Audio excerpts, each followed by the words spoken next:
का एक प्यारा सा बेटा विभागित लेकर उनके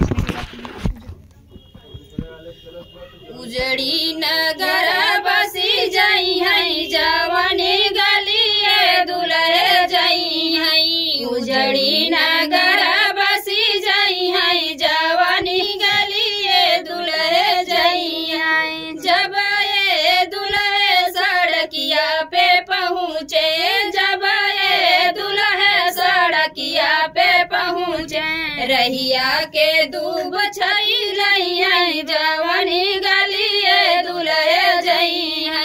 रहिया के दूब छई लई है जवानी गलिए दुल्हे जई है।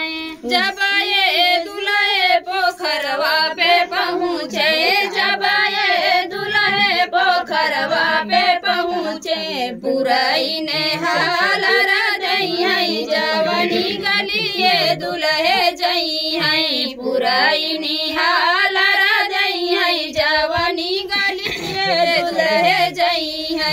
उजड़ी नगर बसी जई है जवानी गलिए दुल्हे जई है। उजड़ी नगर बसी जई है जवानी गलिए दुल्हे जई है। जब ये दुल्हे बगियावा में पहुँचे, जब ये दुल्हे बगियावा में पहुँचे, सूखा पेड़ हरी गई है जवानी गलिए दुल्हे जई है। सूखल पेड़ हरी गई है जवानी गलिए दुल्हे जई है। उजड़ी नगर बसी जई है जवानी गलिए दुल्हे जई है।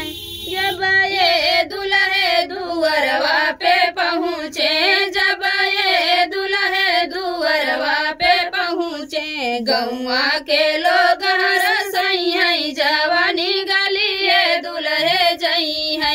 गौवा के लोग हरसई है जवानी गलिए दुल्हे जई है। उजड़ी नगर बसी जई है जवानी गलिए दुल्हे जई है। उजड़ी नगर बसी जई है